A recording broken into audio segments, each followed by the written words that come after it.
Bueno, Ilse viene una de las fotógrafas más importantes la primera mitad del siglo XX, una fotógrafa alemana que, como con muchas otras mujeres fotógrafas de ese periodo, no ha tenido un reconocimiento internacional importante o suficiente hasta la actualidad.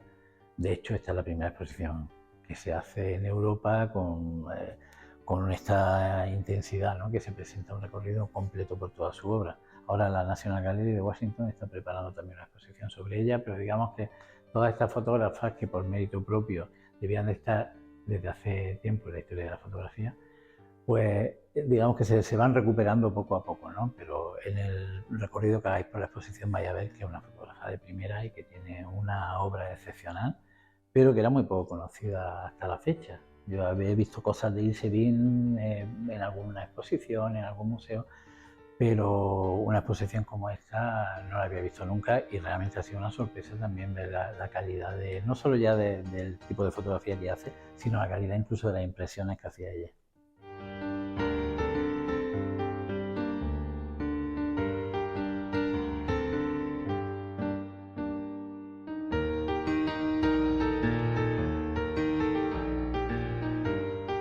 En el caso de Ilse Bin, la biografía está totalmente relacionada con su obra, porque eso es lo que le condicionó un poco, no solo por las influencias que tuvo en cada momento de su vida, sino también por ese continuo movimiento en una Europa tan convulsa como era la Europa de los años 30-40.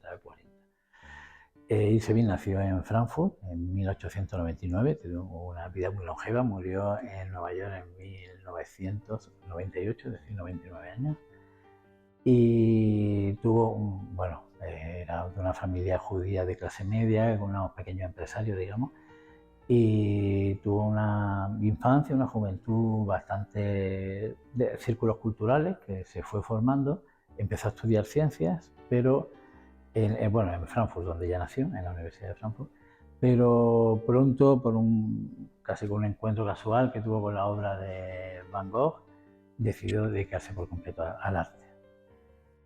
Y para una tesis doctoral que estaba haciendo sobre un arquitecto alemán barroco del siglo XVII, del siglo XVIII, es cuando empieza a fotografiar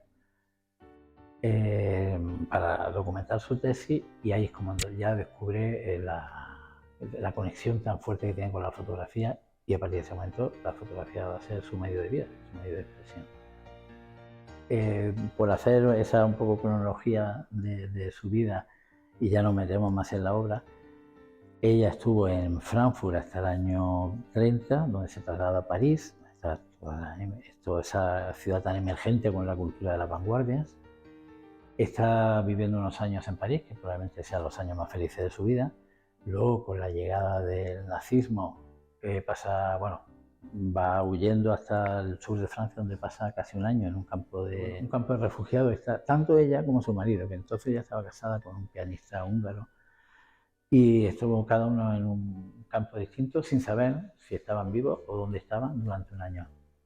Finalmente, ya en el año 41, por algunos contactos que tenía de Nueva York, donde ya había expuesto a principios de los años 30, consiguieron llegar a Nueva York. Y el resto de su vida, salvo con esos viajes a Europa con cierta frecuencia, los pasa en Nueva York. Y el resto de su obra tiene que ver ya completamente con la ciudad de Nueva York.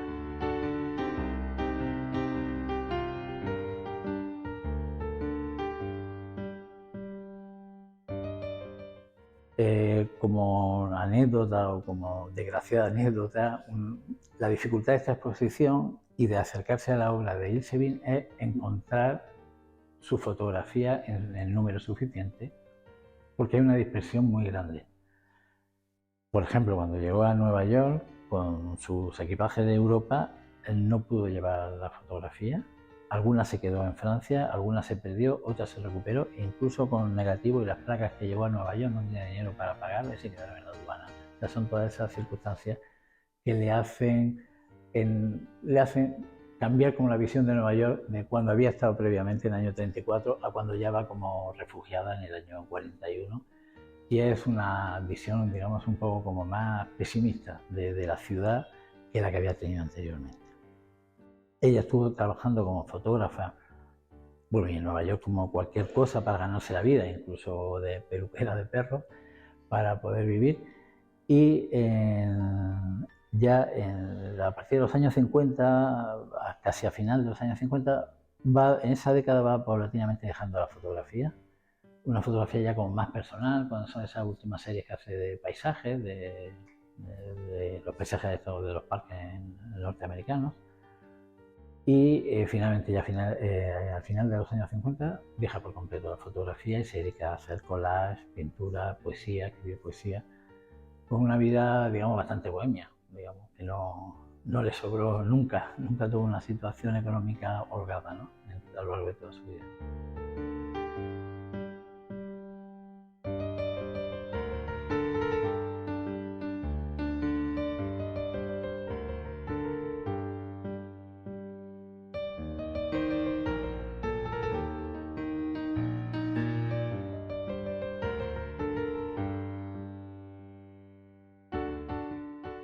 Bueno, como comentaba al principio, esta es una oportunidad probablemente no solo extraordinaria para conocer la obra de Tchepin, sino única, porque es la exposición más grande que se ha hecho nunca sobre su carrera. Y eso significa que ha sido una exposición muy complicada, porque normalmente las exposiciones de fotografías son relativamente más sencillas que otro tipo de exposiciones. Y en este caso ha sido muy complicado, primero porque empezamos a trabajar con el COVID y no se podían visitar algunas colecciones para ver la obra. Y en segundo lugar, que hay una dispersión tremenda de su obra por esa vida que tuvo tan errante, ¿no?, entre Europa y América. Y en esta exposición hay, creo que son 20 prestadores. Está aquí el MoMA de Nueva York, el ICIT de Chicago, el ICT de Nueva York, el National Gallery de Washington, el Pompidou, el Victorian Albert de Londres, muchas galerías privadas, incluso también particulares que tenían obra de ella, ¿no? Entonces, una exposición muy complicada de montar, con un comisariado muy bueno de Juan Vicente Aliaga, y la organización un poco, no exactamente, pero sí cronológica, ¿no? Se empieza por estas fotografías que tienen mucho que ver con sus inicios, son las fotografías que hacen, prácticamente toda esta pared son del año 29, es decir, sus primeras fotografías. Bueno, tenemos una fotografía anterior que es del año 14, que fue su primer autorretrato. Pero cuando ella ya empieza a trabajar como fotógrafa, es en Frankfurt, trabaja para el Frankfurter Zeitung, que es una revista, digamos, una revista cultural con trascendencia, ¿no?, en la cultura de la época, donde escribe Walter Benjamin o donde publican fotografías Moholy Nagy, ¿no? O sea que desde el principio siempre está en contacto con esos movimientos culturales que se van desarrollando en cada espacio de los que vive. Bueno, ella, como comentaba antes, empezó la fotografía por una cosa más casual, que estaba documentando su tesis doctoral, pero ya a partir del año 29 directamente la fotografía es su medio de vida. En ese momento todavía ya era casi la decadencia de la República de Weimar, era una época muy convulsa en Alemania, y de hecho en el año 30 ya por ejemplo, esa revista, el Frankfurter Zeitung, deja de publicar, y ella ya es cuando se traslada a París.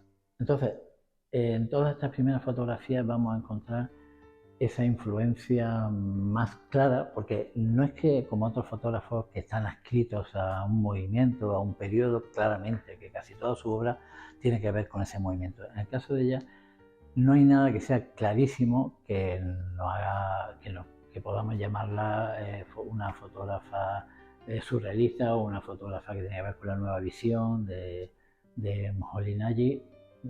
Digamos que coge un poco de cada movimiento entre los que se desenvuelve en las ciudades que vive, y eso tiene influencia en su obra, sin duda. En estas primeras prácticamente es donde se ve más claramente, ¿no?, esos cortes tan radicales que hay, que para una fotografía del año 29 es una cosa muy moderna, porque se está fijando en la forma, en realidad no te permite ver ese cuerpo de baile, ¿no?, simplemente esa forma de las piernas, ¿no? Entonces, y también en las fotografías que hay a continuación vemos unos picados, contrapicados, que tienen mucho que ver con la nueva visión. Y bueno, en ese momento en Alemania está la nueva visión y la nueva objetividad. los representantes mayores son Mulholland Nagy y por otra parte Albert Rengerpatz y Blomstein. Ella, digamos que siempre va como al hilo de la vanguardia, al hilo de la modernidad. Entonces se pega mucho más a la nueva visión que a la nueva objetividad, que también tuvo un peso muy importante en Alemania, bueno, en Alemania y en toda la historia de la fotografía del siglo XX.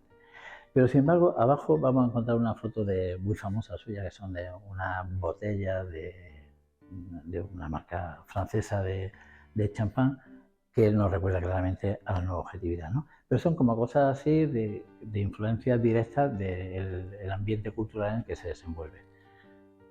Una vez que deja Frankfurt, se instala en París, que es donde empieza ya estos los primeros años franceses, y vemos como un cambio bastante importante. Igual que aquí están todos estos temas de la arquitectura, que tiene mucho que ver con la Bauhaus, esa conexión entre la fotografía y la arquitectura y la consideración de la fotografía como un arte más, como las otras artes, por primera vez. Pero sin embargo, cuando ya se traslada a París, entra en contacto con Brassai, con Kertész, con Man Ray, que es la que le lleva alguna fotografía suya que tienen también esa influencia del surrealismo. También hay abajo como una sala dedicada a esas fotografías que están más relacionadas con esas ideas o conceptos que se pueden asociar a otras ideas del pensamiento. Y sin embargo en Francia lo vemos claramente, que es como una fotografía más de calle, ¿no? Porque ella también tiene, pese a estar influenciada por movimientos, digamos, muy estrictos, como puede ser el surrealismo, como puede ser la nueva objetividad, sin embargo, siempre tiene ese fondo social, ¿no? Que aquí, por ejemplo, en estas primeras fotos, pues aparecen como unos mendigos que están comiendo en un sitio o que están en una calle, bueno, sobreviviendo. Y esa preocupación social le va a acompañar siempre a lo largo de toda su carrera, ¿no?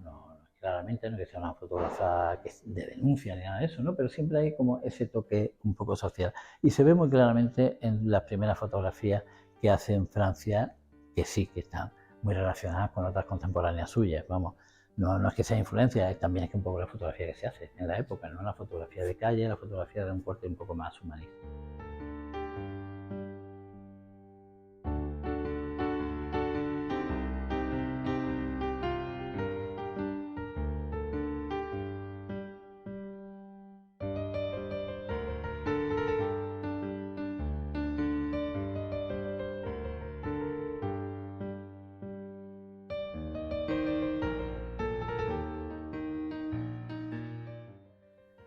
Y, y ya por último está Nueva York. Nueva York hay como dos fases, ¿no? Una primera visita a Nueva York, en que es como la visión de cualquier europeo que llega a Nueva York y que se queda impresionado por esos rascacielos y por ese espacio. Cuando vuelve ya en el año 41, con toda la carga de tristeza y con la desgracia que ha pasado su familia, que hubo gente que murió en los campos de concentración y la vida tan errática que le condujo a ella el nazismo, su visión es mucho más, como más seria, como más incluso triste, ¿no? En ese retrato de la ciudad. Cuando ella llega a Nueva York, hay un ejemplo muy claro que es un trabajo de Berenice Abbott, que Berenice Abbott es una de las fotógrafas que he conocido en París. Estaba en París unos años, trabajando, estuvo con Man Ray, y ya está en Nueva York. Cuando ella llega allí hay un ejemplo muy claro que es un libro de Casey Abbott para la ciudad de Nueva York que se llama Changing New York, que es como la reforma de Nueva York, ¿no? De todos esos barrios que pasan de ser casitas más o menos bajas a los rascacielos, ¿no? Y eso a ella le impresiona mucho, pero igual que Berenice Abbott, casi todo está focalizado en esos rascacielos, en esas vistas desde lo alto de los rascacielos. En el caso de Yves Sabine también encontramos las casas de los más proletarias, en fin, un poco meterse también por los barrios de Nueva York y no solo quedarse fascinada por la enormidad de los rascacielos de Nueva York.